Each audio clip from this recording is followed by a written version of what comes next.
जय श्री राधे कृष्ण। जरा कल्पना कीजिए, एक छोटा सा गांव, सादगी से भरा जीवन, और उस जीवन में एक वृद्धा, साधारण लेकिन उसकी श्रद्धा असाधारण।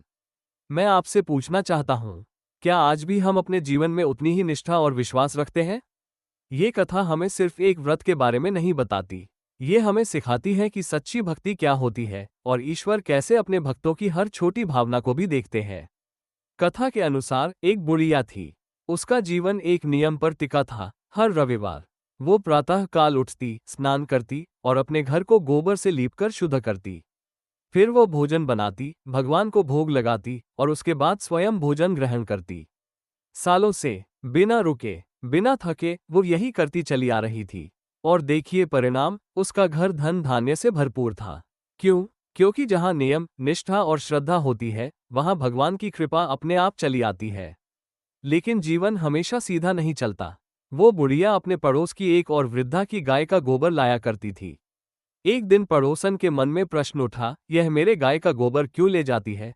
और उसने अपनी गाय को घर के अंदर बांधना शुरू कर दिया। अब सोचिए, उस दिन क्या हुआ होगा? रविवार आया, लेकिन बुढ़िया को गोबर नहीं मिला। वो घर को शुद्ध नहीं कर सकी, भोजन नहीं बना सकी, भगवान को भोग नहीं लगा सकी और अंत में वो भूखी ही रह गई। वो दिन उसका अनजाने में रखा गया व्रत बन गया। रात हुई और वो भूखी ही सो गई।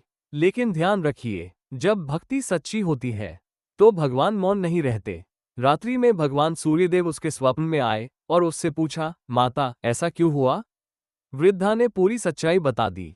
तब भगवान ने कहा, माता, मैं तुम्हें एक ऐसी गाय देता हूं जो तुम्हारी सभी इच्छाएं पूर्ण करेगी। और इतना कहकर भगवान ने उसे एक गाय का वरदान दिया, साथ ही मोक्ष का आशीर्वाद देकर अंतर्ध्यान हो गए।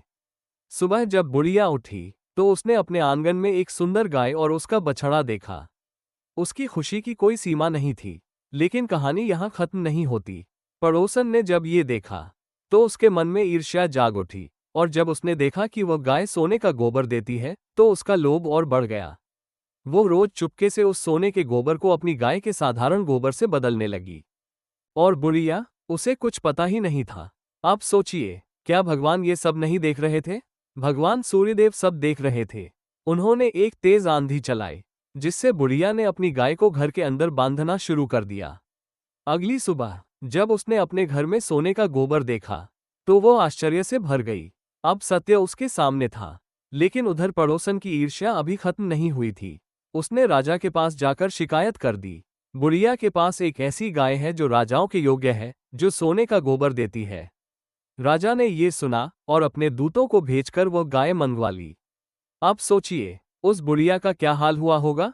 उसने वियोग में भी अपने व्रत को नहीं छोड़ा, बल्कि और दृढ़ता से व्रत करती रही। और उधर राजा के महल में क्या हुआ?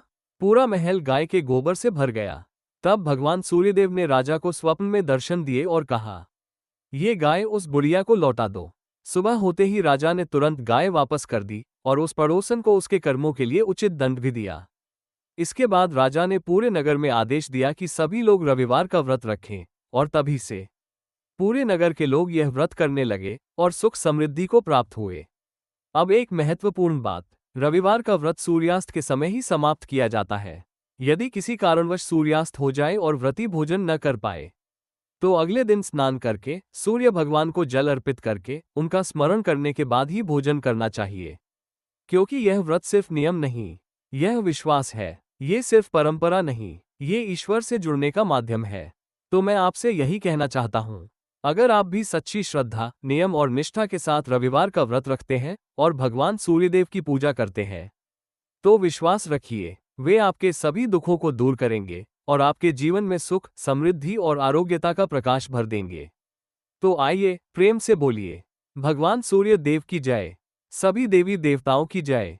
अगर यह कथा आपके हृदय को छू गई हो तो इसे अपने जीवन में उतारिए और दूसरों तक भी पहुंचाइए। सुखी रहिए, स्वस्थ रहिए। धन्यवाद।